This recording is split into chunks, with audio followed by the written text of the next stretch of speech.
My friends, I want you to think about this. Every single one of us has an Everest. Every single one of us has a mountain that stands before us, a challenge that looks too big, too steep, too dangerous, too impossible. And while Sir No Fines chose to climb real mountains, chose to cross frozen wastelands, chose to march into deserts and face nature head-on, your Everest may look different. Your Everest may be the fear of failure. Your Everest may be the weight of self-doubt. Your Everest may be the obstacles of your environment. Your Everest may be the scars of your past. But make no mistake about it. The climb is just as real. The danger is just as real. The fear is just as real. And the victory on the other side is just as sweet. Because conquering your own Everest means conquering yourself. Conquering your excuses. Conquering your limitations. Conquering the voice that whispers you can't. Conquering the part of you that wants to quit. And just like Sir No Fines had to. Push beyond the pain of frostbite.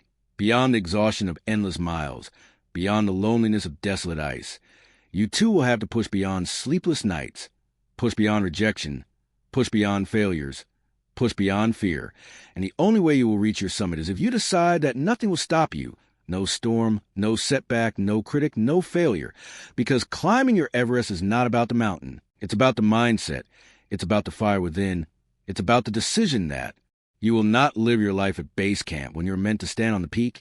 And too many people spend their whole lives at base camp, safe, comfortable, surrounded by excuses, looking up at the summit and saying one day, someday, maybe. But they never start climbing. They never take the first step. They never risk the cold. They never risk the fall. They never risk the pain. And so they die with their dreams still buried in them. But I came to tell you today that you are not one of those people. You were not born to stay at base camp. You were born to climb. You were born to push. You were born to rise. You were born to stretch yourself. You were born to conquer your Everest. And it doesn't matter how many times you failed before. It doesn't matter how steep the climb looks. It doesn't matter how loud the critics shout.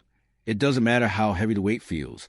What matters is that you take the next step, and then the next, and then the next, and no matter how slow, no matter how painful, no matter how lonely, if you keep climbing, if you keep going, if you refuse to quit, one day you will look down from the top and say, I made it.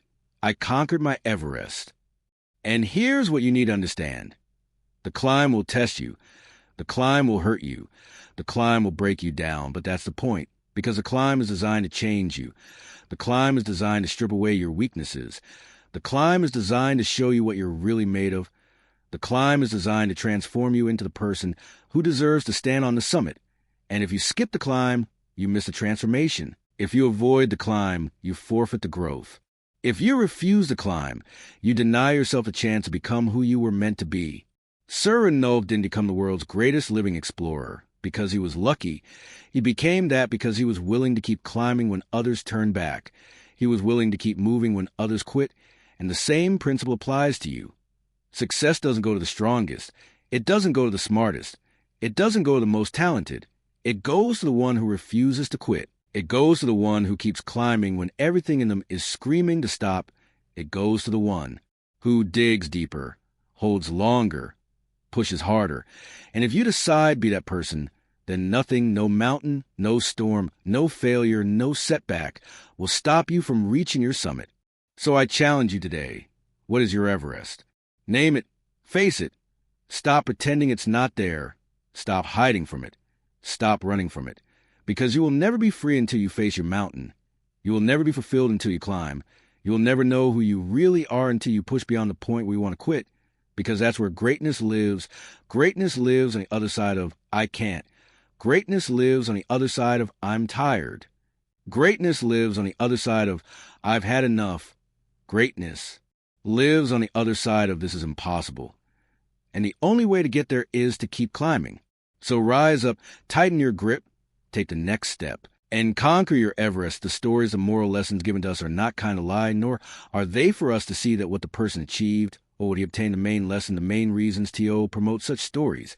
And such things as T.O. see from what kind of stywaitins the person was suffering from, what he did, what he chose, that he chose hard work and self-belief, or he wandered in a state kind of self-broken or helplessness. He created path for himself, he helped himself, or he depended on others to carry his fortune or to help him.